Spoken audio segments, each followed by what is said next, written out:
Waiting on a tax return? Hopefully it ends up in your hands. Fraudulent tax returns due to identity theft increased by 30% in 2023. If you're in a bind this tax season, LifeLock can help. Our U.S.-based restoration specialists are experts dedicated to helping solve your identity theft issues. And all LifeLock plans are backed by the $1 Million Protection Package. So we'll reimburse you up to the limits of your plan if you lose money due to identity theft. Help protect your information this tax season with LifeLock. Save up to 25% your first year at LifeLock.com/aware.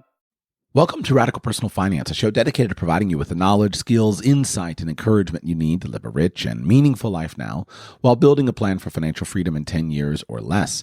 My name is Joshua Sheets. I'm your host, and on today's podcast, I'm going to introduce a series here called Why I Left the United States. But don't worry, I'm not just simply sharing my story or just telling tales. I'm going to be teaching you a series of lessons that I think are useful and appropriate as to think about, and these lessons are going to be intensely financial. Two of my three reasons as to why I left the United States almost 5 years ago and why I've stayed gone for most of that time are specifically financial. And so I believe this is appropriate content for a personal finance podcast. You might think that I've talked a lot about internationalization, but long-term listeners of the podcast will know that I've never really shared a lot about my own personal experiences and feelings here in this public format. In a couple of my courses, I've shared more, but here in this format on the public podcast, I've not shared a lot of my own personal experience. I've done that for the privacy of my family, and more than anything, just simply because I want to test things. I think one of my own virtues and also challenges is that I don't want to say things that I'm not confident are worth saying, that I'm not confident are true. And so that's kept me from probably speaking about things that I should have spoken about earlier because it takes me time to become convinced of something. When I left the United States 5 years ago, I, of course, shared here in the podcast that I was doing so, but I didn't say to anyone else that you should leave and here's why. Because I wasn't confident in that opinion. And I still would never say to someone flat out, you should leave a country. It's a very nuanced discussion that has so many different levels and layers. But I do sometimes fear that I've not been a good leader by waiting so long to be sure of something. Kind of the same way, if you remember my Bitcoin Apology podcast, where I talked about how Bitcoin probably could have and should have been a central part of my personal finance content from the beginning, but I don't like to be one of those guys that just gets into something and starts blurting out things and then turns around 5 years later and says, oops, I was wrong. Sorry, guys. And that slowness is both a benefit, but it's also a disadvantage. And in many ways, some of the internationalization stuff that maybe some of the lessons that you'll learn today are more relevant than they ever were. When I left the United States 5 years ago, the world was peaceful. The country was doing really well. All the trends were pointed in the right direction. I didn't leave in protest of a political administration or anything like that. I just said, hey, things are really good in the United States right now, but there's a possibility that in the future they may not be. And so I want to be prepared for that. And as I talked about in a recent podcast episode, I believe that the time you prepare for bad times is easiest when there's simply no clouds of bad times. Whereas today, I think many more people are interested, and that interest is fine. It's not too late, and I'm not advocating just leaving your country. I'm going to talk about this in a thoughtful and nuanced way, and bring in some current events as indications of what I saw 5 years ago as concerns for me. But it's not too late. There's plenty of preparation that could be done. And I'm going to be doing this series in also promoting heavily my upcoming event. Remember that in January of 2024, I am co-hosting an event in Panama City, Panama. It's a 1-week event talking about internationalization broadly in Panama, specifically that I'm hosting with my friends Mikkel Thorup and Gabriel Custodiet. And I want to urge you to sign up for that. We're down to the final days for registrations. This is the time. Go to, if you want to sign up now, I'll get into more details. Just go to expatmoney.com/radical. The URL slipped me for a moment. expatmoney.com/radical. And sign up today. It's a great event, great price. Come spend a week with me talking about this stuff in person. But let's get to the meat of what I want to share with you. Before I go into the details of why I left the USA, I want to make a few comments on current events and current events in my own life. Thank you for your patience with the paucity of podcasts that I have released over the last 2 weeks. The reason there have been no shows during that time is that my family and I have been traveling. And we're on the tail end of a 6-week world tour that I dreamed up as part of my attempts at world schooling my children.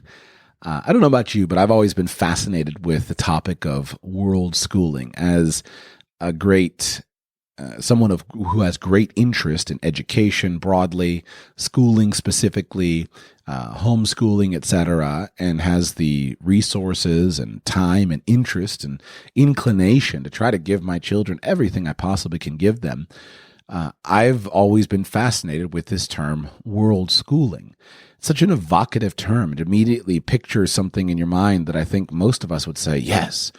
Now, if you've traveled abroad, no matter the age, no matter the format of your travels, I'm certain you've learned something.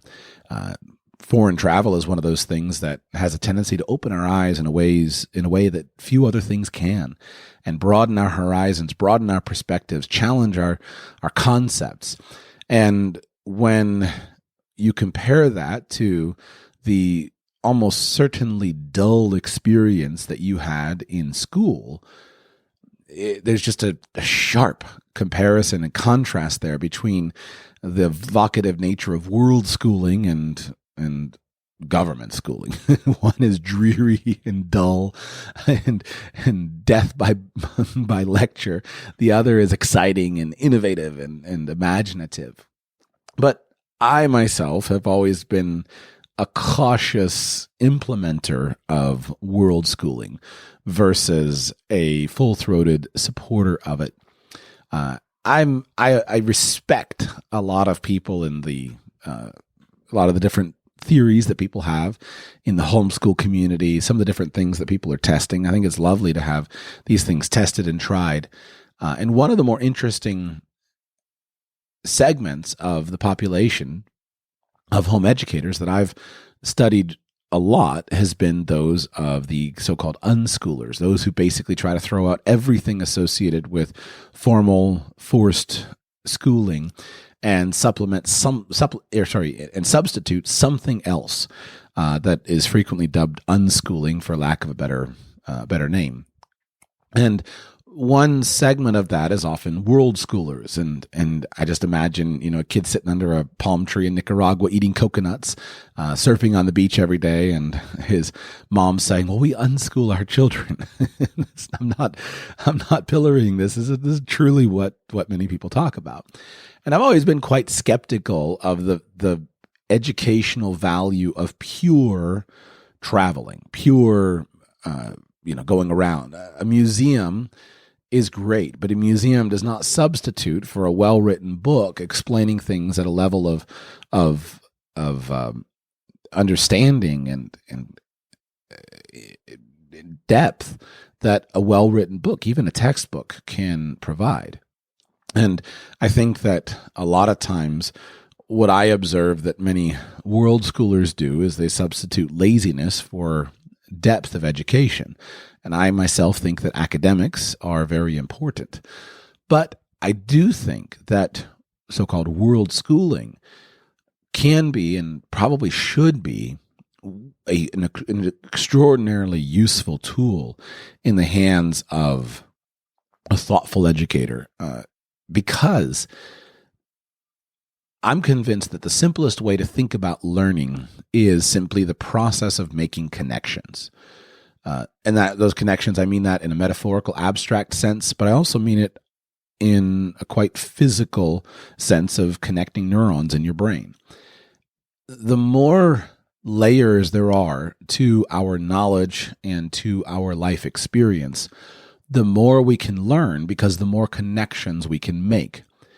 And so the process of forming connections to information, to knowledge, is the simplest understanding of education.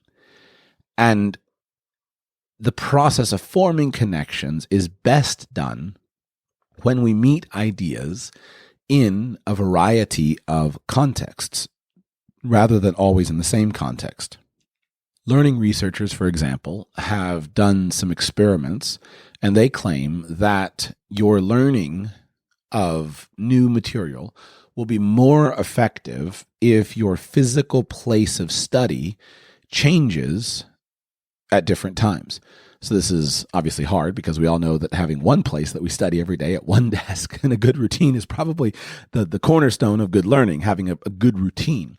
But the truth is, if on Monday you study at the desk in your home, and on Tuesday you study at the desk or the table in your backyard, and on Wednesday you study at the local library, and on Thursday you study at grandma's house, and on Friday you study at school, then you'll retain information more effectively because there's variety and diversity in your study location. So you want to have variety. And I've found this so frequently with my own study of things like foreign language vocabulary. If you just have a word printed on a word card that you're trying to learn, you could see that word card 20 times, and it sometimes just doesn't sink in. But then the instant you see it in the wild, or the instant you hear it in a movie you're watching or a book you're reading, then immediately that word is cemented on your brain forever, and you never need the word card again. And so seeing things in different contexts is very, very impactful. And this is, I think, the opportunity of world schooling. If you are an educator of significant motivation and significant financial means, and you can employ the world as part of your educational process, then I think your ability to build connections to knowledge and to experience and to meaning in your students' lives is going to be so much more powerful. And I think that is something that those of us who care deeply about these subjects should experiment with and should work on. And so this 6-week tour has been part of my own efforts to do that.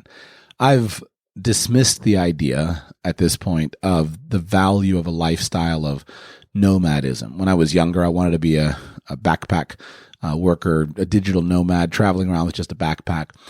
Maybe that's appropriate for a single guy. I still don't think it's very effective as a lifestyle, but maybe that's appropriate as a single guy, but that's too much work for parents. And I don't think that's long-term, constant nomadic travel adds much of anything positive.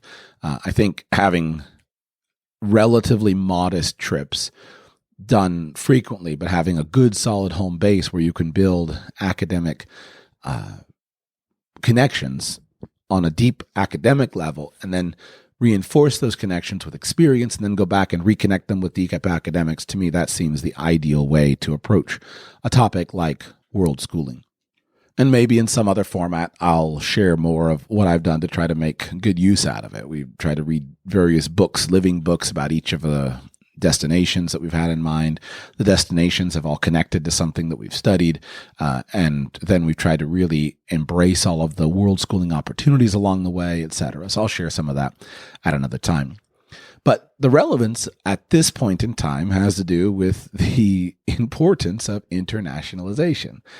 So my family and I recently found ourselves caught up in the events, the tragic events happening in Israel. We weren't personally in danger in any way, but we were scheduled on this trip to travel to Israel. That was a core component. I myself have never been to Israel. I have been wanting to go for many years, but it has not worked out. And so finally I worked it out. I said, okay, we're going to go to Israel. And I had everything planned, everything booked. It was going to be a great trip. So we went to Italy first, and our plan was to fly from Italy to Israel. Italy is important because obviously with our studies of the Roman Empire and Latin language and classical history, etc., Italy is a core component of that. And it's just very powerful to be in some of the Italian cities where so much happened and see those things to provide relevance to your studies. But then along the way, lo and behold, all the events in Israel unfolded. And challenging, a horrific situation.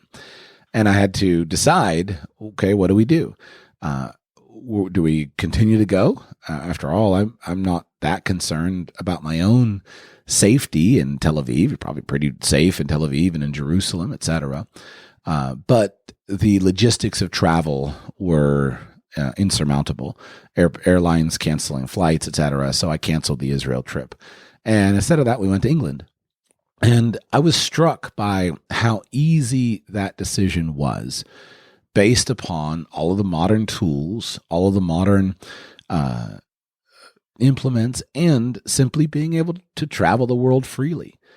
And then along the way, as you'll hear to talk about in this series of why I left the USA, I've worked with so many people who simply don't have that privilege, don't have that easy time of coming and going. As a U.S. citizen, I just canceled my flights here, booked some cheap flights, flew from Italy to England, and okay, here we are in England. We'll go ahead and do this portion of it and quickly adapt and adjust.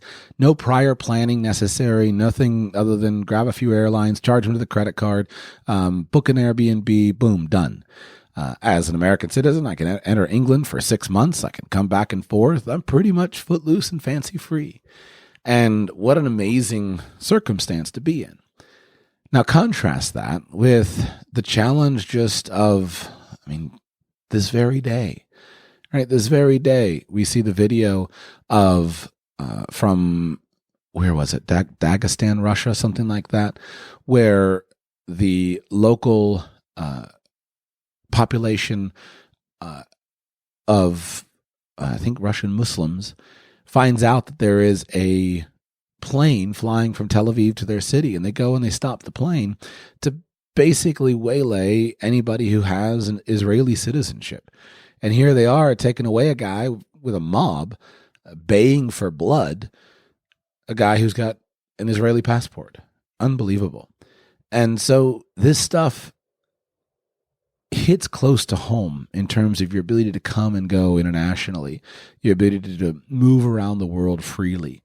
And there have been many times, while right now it's easy for me to travel with a U.S. passport, and I'm grateful for that, there have been many times in which that's not the case. Just recently, I was reminded of the story of the hijacking of Pan Am Flight 73 back in 1986. And there was a heroic flight attendant named, I don't know how to pronounce her name, Nirja Banat, who she had to go, she was told, she did a bunch of things, but she was told to go and collect all of the passports of all of the passengers, because the hijackers there in Pakistan, the hijackers were hunting for Americans, and she hid the passports of the Americans and saved many, many lives with her bravery. She was killed protecting the lives of, I think, 3 children later in the hijacking. And just, one among many stories of times when your American passport can have you being hunted. And so this is not something that is only applicable to Israelis in the current world. So my summary simply is to say that this stuff matters, and it matters in all times, but especially in these times. And so when I share with you why I left the United States, I just want you to think about your own situation and think about what that would mean to the specifics of your life and how you could increase more resiliency in your international plans. And I want to share with you my reasons to why this became important to me. And as always, even as I teach in my International Escape Plan course, just know that you don't have to move abroad. Let me share a little bit of that backstory with you to set the context for my reasons. When I chose to leave the United States, it was not part of a long-term plan. I didn't plan to move abroad and stay abroad. I was not looking for, a new home. I didn't have a list of all the countries of the world that I was going to go to. It was much more spontaneous than that. As it so happens that my wife and I had reached a point in our lives. We'd lived in one place for a long time. We'd had a bunch of babies, and we hadn't traveled much. And we decided, let's go travel around the United States. And part of it is we were open to, there was nothing wrong where we lived from. Where we were from, I just couldn't see the long-term future. I couldn't see my life, 30 years later living in that place. And I wondered if there was something else or something different that I should be pursuing. So we got rid of our stuff, bought a camper, started traveling around the United States. All of that is chronicled here in the Annals of Radical Personal Finance. And on that trip, we were open to moving to different places. We found some places that we thought were interesting, cultures that we liked, specific things we were looking for. I had a list of places that I wanted to go and check out. But along the way, there wasn't any specific kind of urging that we had to choose this particular place and set up shop there. Along that trip, we conceived a baby, and we needed to be somewhere for the birth. Didn't want to have a baby in an RV. And so we were heading back towards Florida, and then I was thinking about birth tourism, and I said to her, hey, you know what? We should do this, because I had grown uncomfortable with the idea of relying solely on one country, the United States, as I share my reasons. And I thought, you know what, let's do this. So we went abroad for birth tourism. When we went abroad, I didn't know if we'd be gone a few months or if we'd be gone a few years. I didn't have any strong commitment to it. I didn't see how it would be possible for me to make those kinds of plans. And so we went abroad, had a baby. Things worked out. So we were there for a while, and then COVID hit soon after we had the baby, and it just was easier to stay where we were. We had a good living situation. We had everything we needed. We had a good network. And so we stayed where we were. After a couple of years abroad, we went traveling again. And then, unfortunately, those travels ended prematurely because I underestimated the COVID closures in the world. I thought that COVID was done. We went traveling, discovered that most of the world didn't agree with me, and traveling was very unpleasant. And so we moved back to the United States. I had the intention of staying for a while. And then for a variety of circumstances, turns out that about 3 months later, we left again and moved abroad again. And so in those wanderings, I've gone through a lot of the emotions, a lot of the experiences that many of you have not. And that's the perspective that I'm sharing this from. And if I had to guess, I would guess that in the future we'll wind up back in the United States, but I don't have a clear plan for that at the moment for reasons that I'll share with you in this series. So let's get to it. Before I get to the 3 reasons why I left the United States, I'm going to begin with some of the reasons that are not part of my reasons, but things that I hear frequently. There are various things that I frequently hear from others as good reasons to leave the United States or good reasons to leave, Great Britain or wherever you happen to be from and go abroad. And these are not my reasons, but I want to talk about them. The first reason that I did not leave the United States was for a lower cost of living. Many people who live in a wealthy, developed country believe that if they just go to another place, if they just move to Mexico or move to Costa Rica or move to Panama, then they'll just have a lower cost of living and everything is going to be great. And they sit down and look at the cost of buying a house or the cost of renting a house or the cost of having a maid, etc. And they say, this is going to be fantastic. I'm going to do this. I'm going to go and have a lower cost of living. And that you can go and get a lower cost of living. And there are some limited circumstances in which I myself would recommend this. But those circumstances, I would say, I would recommend them generally for a short time, a limited duration. And I don't think that moving abroad is strictly necessary for them. And done poorly, moving abroad can do very poorly for you. So, for example, I've commented that, if I found myself wanting to start an internet business and I just lost my job, I was broke, I want to start an internet business, one thing I would consider would be hopping on an airplane, going to Thailand and finding a place I could live for under $1,000 a month so I could start my internet business. And there are many people who've done that. I say Thailand specifically because, interestingly, there's been quite a community of digital entrepreneurs who've gotten together in various places in Thailand and built kind of an incubator ecosystem where they support one another and engage with one another. Bali is quite popular for this. Other little hubs around the world that you can plug into. And many times people go and they celebrate the fact that they don't need much money, and it sounds like a dream. Here we are making money online, hanging out in a beautiful place, spending only a little bit of money, and it sounds like a dream. And I think in some cases that can be appropriate. But there are a few big cautions that I have observed that you really want to be thoughtful and careful about. Caution number one is this: when one category of expenses goes down, it's frequently the case that another category of expenses increases significantly. So the guy who gets on an airplane and flies to Thailand so that he can live with living expenses at less than $1,000 a month will not infrequently find himself on an airplane flying back to the United States for family holidays or for an important connection with somebody, and spending thousands of dollars a year in airfare that he wouldn't otherwise have spent. I'm not saying that the living expenses are not lower. They can be. But often you wind up spending more money on another category. And so you want to be really thoughtful about this. It's a big concern.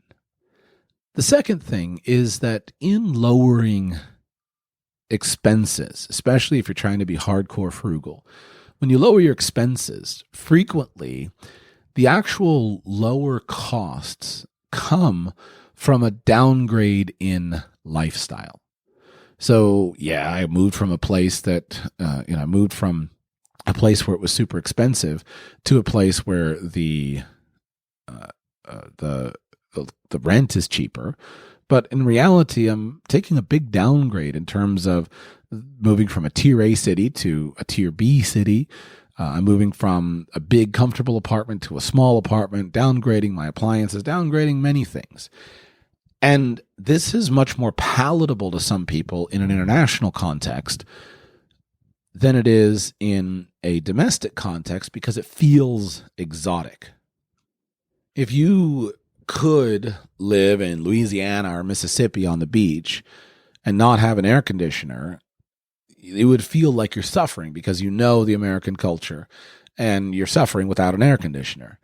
But on the other hand, if you move to the beaches of Costa Rica and you don't have an air conditioner, then you say, well, this is exotic. This is what the locals do. You have the same experience, but because it's exotic, it's different, you're more willing to accept hardship. You're more willing to accept a downgrade in lifestyle, and that's fine. And in fact, this is a strategy that I frequently recommend to people as a way of getting out and a way of resetting. But you should face it honestly. And I'm not denigrating the strategy. I do frequently recommend this. You'll have a family that's kind of stuck in their lifestyle, and they've got a certain house at a certain cost of living. They got a certain neighborhood, a certain set of friends. Everything's basically locked in. And then for whatever reason, could be on the downside, there's a job loss, could be on we're not getting ahead and there's no career prospects or something like that. We're not saving any money. We're not making progress. We're just treading water. And yet the family is unwilling to make any significant changes because of the fact that we're kind of just stuck in this lifestyle. It would feel like deprivation. Well, one of the strategies I turn to in situations like that is to say, how can you make it exotic? How can you move into a motorhome? How can you move abroad? And in so doing, transform your entire budget. But due to the fact that it feels exotic and you're substituting all these other kinds of life experiences, you kind of cut yourself free of this and you embrace the hardship as, hey, this is fun and this is different. And then you cut your expenses in half so you can finally start to get ahead and make progress towards your financial goals. This is a useful tool, but it's also one of those things that people don't think about. They don't recognize that, hey, I'm saving money, but I'm saving money because of a lifestyle downgrade. So let's approach it open-mindedly. One of my other big concerns with people who move to a lower cost of living place is many times that causes them to stop being productive. And this is a big concern that I have for young men especially. And I've seen it even in my own life. I'm very sensitive to this because it has affected me personally. If you need to make $15,000 a month, $10 or $15,000 a month in the United States to live a great lifestyle. And then you say, I'm going to check out and I'm going to go where it's cheap, where I can live on, $3,000 a month or $5,000 a month. And you go and you start living on less. Then you drop your income down from $15,000 a month to $8,000 a month. And you say, look, I don't have to work so much. The problem is then you get used to not working so much and your skills start to atrophy and your motivation starts to wane. And it gets easier to drink beer and sit on the beach at 3:00 in the afternoon instead of hustling. Do that for a decade, especially during the decade of the most important building years of your own life. All of a sudden you wake up and you look around and you say, I'm not where I should be. I'm not where I'd like to be. I'm not where my peers are. And that's really concerning. And you look at it and say, well, but wasn't I better off? Well, sort of. But you walked away from the hustle and grind way too early. And now the idea of going back to the hustle and grind is it's just not as appealing. You don't have as much energy. You've got more demands on you, etc. And so I get really concerned about people just pursuing low cost of living for its own sake, especially on a long-term basis, versus buckling down and improving their skills and increasing their earnings, working harder, building the connection, building the business, etc., that can support a higher cost of living. And I keep a sign on my wall. I'm not in front of my wall right now, but basically it says something like, it's not expensive. You just can't afford it. And that's your problem, right? It's not expensive. You just haven't made it cheap, and it's your problem. So fix it. Fix that. Don't complain that it costs too much money. Be upset that you don't have more of it. Money is relatively straightforward to come by. And so if you can go get some, then you can fix some of those issues. And so I don't want to labor on that today, but it is a concern. So lower cost of living is not one of the reasons that I myself left. There are benefits to it, but I've probably experienced more of the downsides of lower cost of living than the upsides. I think the best way to handle lower cost of living is if you need it for a specific period of time. So you say, I'm stuck where I'm at. I need to reset. I'm going to move abroad for 1 year. And during that year, I'm going to do A, B, C, and D. I'm going to enjoy the lower cost of living. I'm going to stash money. And after 1 year, I'm going to go back and do this. Or I need, relief until I can get out of debt, or until I can get this internet money going, and et cetera. But lower cost of living for the long term, I don't think is a great goal. It should be a means to an end rather than an end in and of itself. You don't want to get accustomed to low earnings, low productivity, relaxed lifestyle, et cetera. I don't see that stuff as being positive. And you want to be really careful about putting yourself in that. It's kind of the same problem with welfare, right? We know that welfare damages men. When you're given free money, easy life, you lose your motivation. You lose your motivation. And yet the same thing happens when you set yourself up on easy street. All of us would much rather sit on the couch and eat salty foods, salty, high-calorie, fake food that somebody else paid for us. But if you start sitting on the couch and eating salty, high-calorie food that someone else bought for you, then a few months later, you can't get up off the couch. And so most of the good things in life worth having require you to go out and do something hard, to face something difficult. And yet in so doing, that changes you for the good and makes you capable of going and doing more things. So lower cost of living is a useful tool, but it's not a goal. My other comment on lower cost of living is that what I've frequently said to many people who I've consulted with, et cetera, is before you necessarily move abroad, look for lower cost of living in a context you know. I think the cheapest possible lifestyle you could live would be to get yourself a little single wide in Mississippi somewhere, Alabama, some rural part of southern or western United States, out in one of the desert places. I think you live there cheaper than almost anywhere else in the world, with a higher degree of safety, higher degree of security, higher degree of convenience than most places. Speak the local language. It's all easy. Everything is great.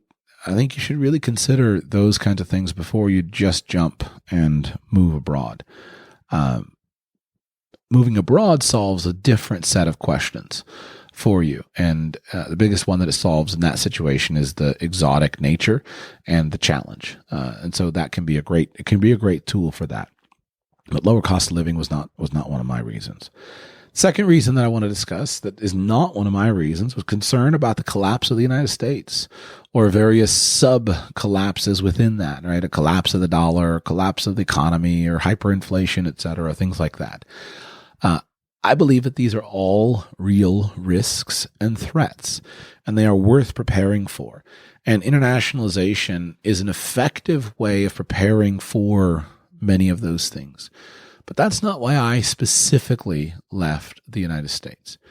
And the reason for that has to do with my inability to accurately time any particular catastrophe such as that. I grew up, and for whatever reason, I was always, I guess probably the sensationalism, I was always interested in the collapse people and whatnot. And so I've read a lot of the literature from probably about the 1970s where it really got going in the United States. But at the end of the day, very few people want to face the fact that the collapse has been predicted for 50 years and it hasn't happened. Now, that doesn't mean that it won't happen. After all, anything which cannot continue will eventually stop. So we know that anything that cannot continue will eventually stop. So some form of collapse or crisis or whatever is inevitable. But we don't know when. And what I came to the realization of in my own life is he is a fool who gives up that which he can never get back, meaning the time of his life, to pursue something that he doesn't want. And so, because of my interest in preparedness and survivalism over the years, I've watched a lot of people that seems to me they walk away from a really good life out of a hardcore extreme fear, go and put themselves in a situation where their life stinks, and it only works if everything goes wrong.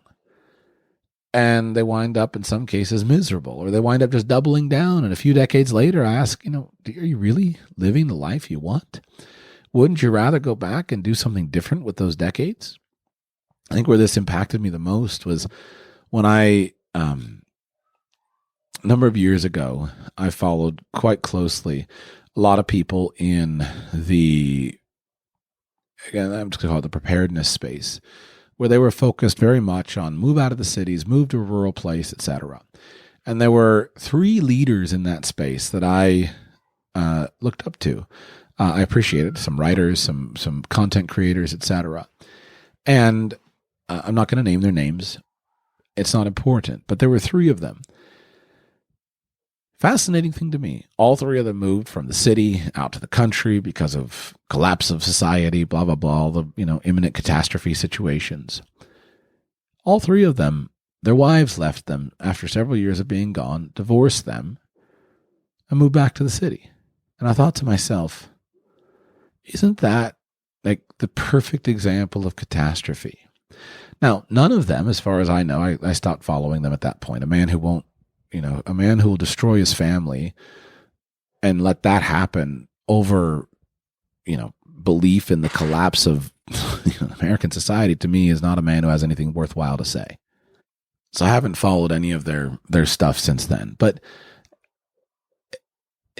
it just shows like this fundamental lack of perspective of the imminence of certain catastrophes versus others.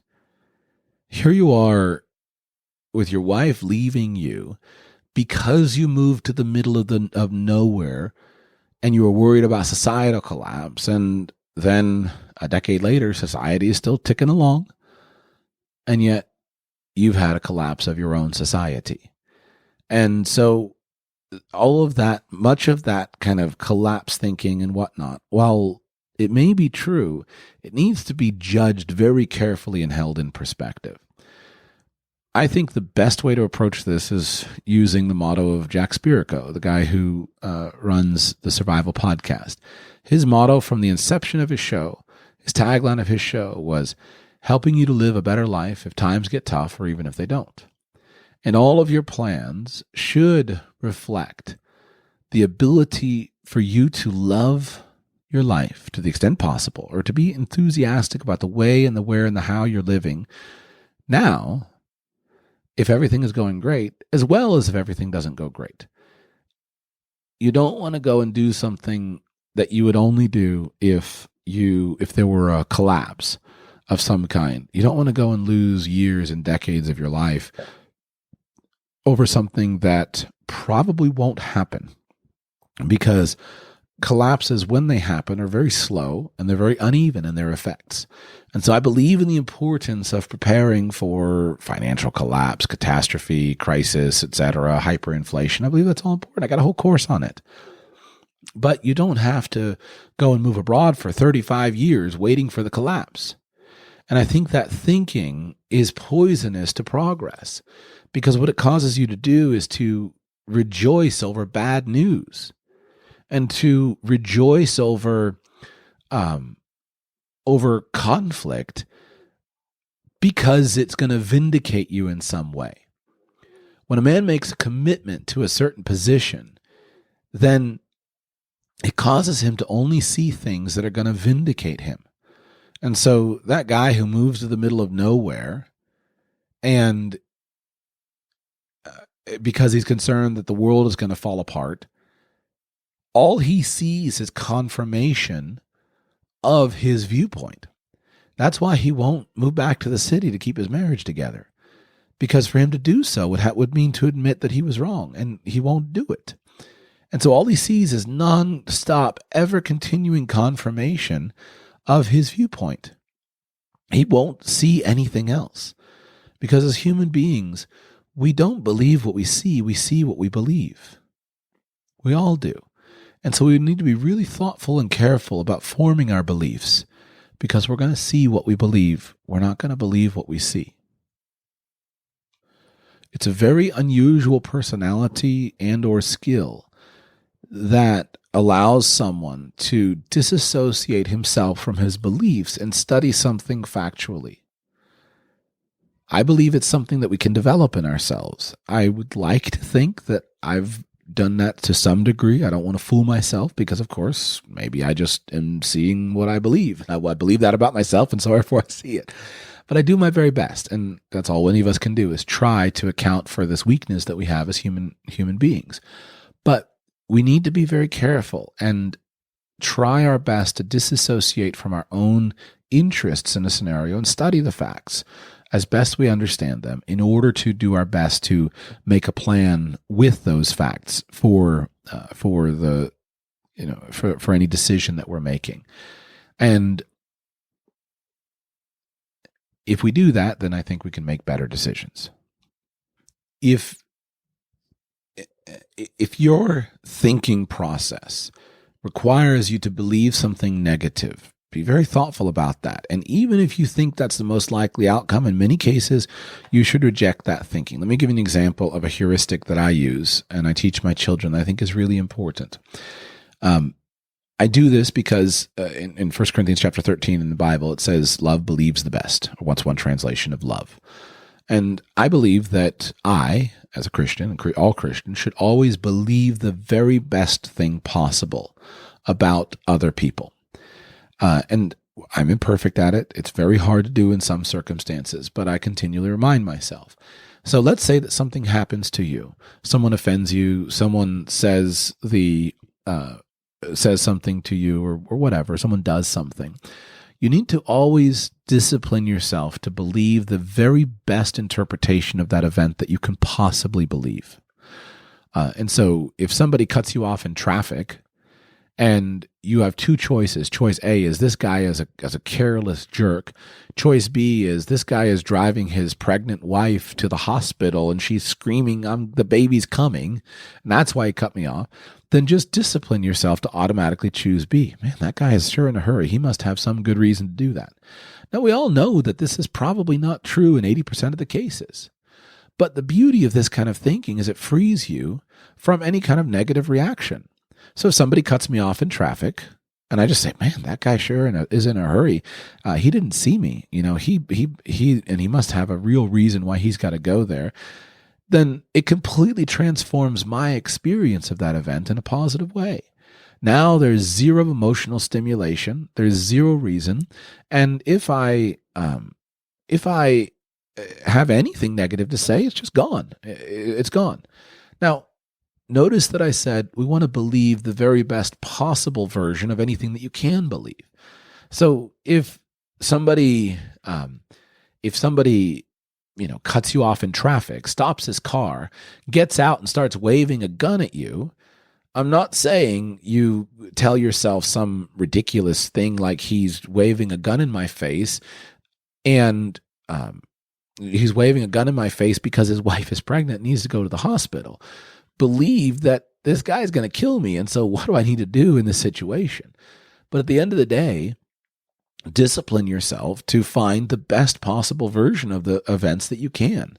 And so after you deal with the immediate threat of that situation, you're going to say, what happened? And you're going to do your best to find a way to believe the best about other people.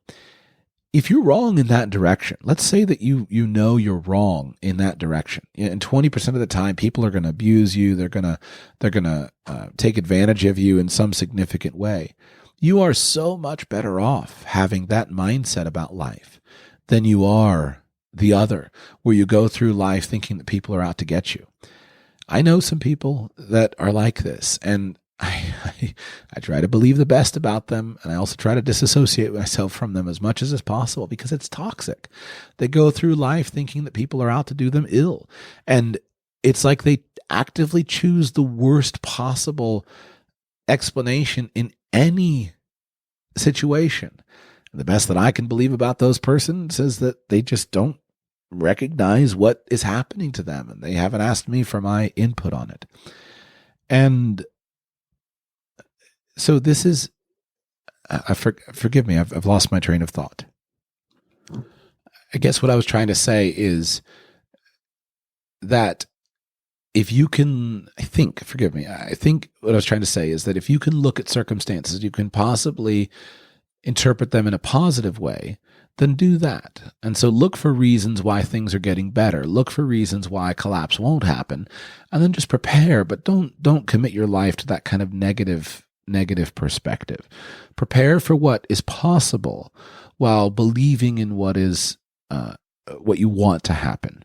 And I think that even if you're wrong, it's a much better solution. And I'm not criticizing people who genuinely believe the best that could possibly happen is total collapse. But those people will make their decisions and they'll be happy with it. They'll live in a rural area because they love it and they'll be thrilled with it. James Wesley Rawls, who I've interviewed various times on the show, is absolutely convinced that collapse is certain. And he is living a great life and he wouldn't change anything because his day-to-day lifestyle is a lifestyle that he loves. He lives in a beautiful place, has a wonderful family, has a great business, works hard every day, enjoys the outdoors. He wouldn't change a thing, even if collapse never happened. And so I'm not accusing you of saying you shouldn't go and live in a beautiful place. What I'm saying is believe the best that you can and constantly challenge those beliefs. So I didn't leave the United States because I was concerned about the collapse of the United States. I didn't leave the United States because of my concern over growing government debt. That's a kind of a subset of collapse. I don't think that the growing government debt is likely to relate to end in so-called collapse. Now, decisions could change, but at the moment, I think that is bad, and it'll have many harmful effects. It's not great, but it's not going to lead to a 2 weeks and the whole country collapses type of scenario. That's fiction stuff. That's not how the real world operates. That's not how countries collapse in general. If circumstances continue to change, then of course we will assess further. Those are not some of the reasons that I left the United States. Final reason I did not leave the United States is I did not leave the United States because I had some kind of beef with the culture of the United States. I do think in many cases this is probably the best reason to leave your country, is because you don't like the culture and you just don't fit in there with you. doesn't fit in with it. I've mentioned, I don't think I've said it to him, but I've mentioned this in the context of Andrew Henderson, the nomad capitalist. I think one of the best reason that Andrew left the United States, and he said this publicly, I've just listened to enough of his stuff to hear it clearly, is that he never felt comfortable as an American. And one of the great things for him was that he has found much greater peace in his life and in his persona and his culture by leaving the United States and not being an American. And I think that's fantastic, that if you don't fit in your home culture, in your home country, then you should leave. And some of the best Americans that I have met, the people who most thoroughly embody the American spirit and American values, etc., are those who have left their country and come to the United States because of what it offers them. And they do not identify with their home culture and their home country. They have nostalgia over it, but they don't want to be part of it. And I think that's one of the best reasons to leave a country. But that was not my personal experience. I'm very thoroughly culturally American. Regardless of my U.S. citizenship, I'm very thoroughly culturally American. I appreciate the United States so much, and I'll never be anything else. I can't imagine culturally how I could change to the degree that I wouldn't connect with being an American. I've always been successful in the United States. I've always felt comfortable in the culture. And so even though that culture has massively changed, and I don't really recognize the country of my youth anymore, what I do observe is that there's another 100 million people in my home country that pretty much think and act just about like I do. And when you think about a tribe, having a tribe of 100 million people that pretty much think and act like you do is way more powerful than having a tribe of a few thousand people that think and act like you do in some other corner of the world. And so this is my thing, that when I come back to like those cultural issues that affect all of us, simply that where am I going to go where I'm going to find another 100 million people who think and act like I do for the good? And for all of the frustrations that I have about, quote unquote, my culture, I've got more cultural compatriots in the United States of America than anywhere else in the world. And so I didn't leave to run away from those people, etc. And I think that many people probably shouldn't leave for that reason. Determination comes in many forms, but always starts with a Dunkin' Run. So take your medium or larger coffee in one hand and grab a $1 donut in the other. No matter how you run, Dunkin' Run. A $1 donut with any medium or larger coffee. Excludes specialty donuts and fancies. Price and participation may vary. Limited time offer. Terms apply. Again, I think COVID was a great example of this. That what you saw in COVID was you saw a splitting of cultures based around an issue. And while, of course, individuals all have their own, ability to think, ability to process, ability to discern, etc., at the end of the day, people split widely into several camps. And those camps often found themselves, their lives impacted by not who their president was, but who their governor was, or who their mayors were, who their county sheriffs were. And by living with like-minded people, you can live pretty well. And so on a lot of the cultural issues that matter a lot to me, I don't want to, brush my hands off and walk away. I want to stay where I got 100 million friends, or even if it's 30 million friends or whatever. When you recognize a country like my country that's so large, I think the third most populated country in the world, having 50 million people that think like you is going to be your biggest asset in the world. So be careful before you walk away from that, especially long-term, for sure.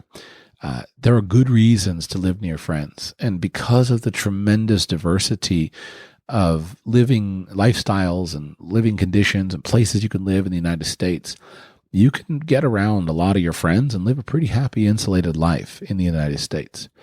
So that's another reason I didn't leave the United States. But I know that it's a reason that a lot of people are concerned. In the next episode, I'm going to get into reason number 1, why I did leave the United States. And to be clear, this is not to invalidate any of these previous reasons as being enough for someone else to go. the end of the day, you choose your own life. And any reason, you don't have to give anybody any reasons for anything that you do. Just do what you think is best. You don't have to justify it. You don't have to justify it to me. You just do what you think is best. My goal is to talk you through some of my thinking so that you can have an external mirror for some of your own thinking and you can consider your thoughts. That's how I view content like this. I like to hear how other people think so I can assess how much I agree with them, disagree with them, empathize, etc. And this is a really good way to do that. It's a two-way conversation in which I do the speaking and you do the thinking. And so my goal is just to clarify my thinking for you so that you can use that as a foil for your own thinking. And then the last comment I want to make is that the biggest lesson that I have learned in all of this has been that my own internationalization journey and what I've recommended to a lot of people is not something that is either or. It's not the way it was in the old days. Just with my children recently, as part of our travels in England, we were talking about Ireland, England, the Irish potato famine, etc. And I was just thinking about that afresh. Like, here you are in a country where your food has been gone, everything's been taxed away from you, and you're starving, literally starving. And so many Irishmen went to America for that. Huge waves of emigration. To emigrate in those days meant leaving and cleaving, leaving and separating, and you were done. You may find an Irish group or community in the United States for you to join in, but you weren't going back. There was no, pop on an airplane and go back. There was no people with money who could just go back and forth and visit. But my experience of internationalization has been very different. I can buy airline tickets. We can go back in 12 to 24 hours from any corner of the world. I can be back in anywhere. And so we have a very different lifestyle than anyone did back then. From a paperwork perspective, that means that things are in some ways harder than they once were, but in some ways easier than they once were. And so virtually all of internationalization can be done in stages. And as I share with you, or as I already shared with you in the beginning, my own internationalization journey was, hey, let's go abroad and have a baby. And then after a few months abroad, baby was doing well. We thought, hey, things are good. Let's stick it out for a bit. I stuck it out for a bit, decided to leave, went traveling. That didn't work. Decided to go back to the United States for a variety of reasons. Decided to change again. Left again. And so you can do that if you need to, and you don't have to make these long-term decisions. So be wary of building this stuff up too big in your mind, thinking that any of this is unchangeable. It's not. And you'll learn more about it by doing it yourself, step by step. And then the same thing with all the specific steps, the legalities of getting a residence somewhere and becoming all the stuff, getting a residence, getting a citizenship, etc. It's just step by step. And very rarely does it ever require you to make these huge decisions. It's just little decisions moving along the way, and every stage gives you infinitely higher levels of freedom. Step one is get a passport. If you don't have a passport from your home country, get a passport. Do it today. Get a passport for all your children. That, in and of itself, gives you infinite levels of freedom as compared to people who don't have a passport. And so start the process today. In closing, I want to remind you that if you're interested in this stuff, I have a course called internationalescapeplan.com where I teach step-by-step internationalization using exactly this philosophy, phase 1, phase 2, phase 3, phase 4, and how you can start with a passport and a credit card. That's it, phase 1. So go to internationalescapeplan.com, sign up for that course. Huge feedback on that of how much people have learned from it. You've heard some of them on Q&A calls, etc. Number 2 is I want to encourage you, come to my event in Panama in January 2024. Sign up at expatmoney.com/radical. It's going to be a great event. Even if you just come because you want to hang out with me for a week, come and do that. I'll be fully available for an entire week. This is not a family event. My children won't be there. I'll just be there hanging out with you. And we'll talk about all this stuff. And we're using Panama as a starting point, because Panama is a great solution for many things. But our conversation and our discussion and our planning is not limited to Panama. It's not just about Panama. That's just a way of having an excuse to profile a particular destination that has certain things to offer, and then giving us an organizing benefit to the tour. So sign up. Bring your wife, bring your husband, make it a couples event. Come hang out in Panama. All the details are at expatmoney.com/radical. It's going to be a great event. I'm working on my presentations for the event now. Mikkel Thorup is going to be there presenting. Gabriel Custodia is going to be there presenting. We're going to have extensive time for questions, answers. We're going to be touring real estate, talking about banking options, touring a gold storage vault there in Panama. It's going to be a great event. Go to expatmoney.com/radical, expatmoney.com/radical. Sign up today. Finalizing registrations this month. expatmoney.com/radical.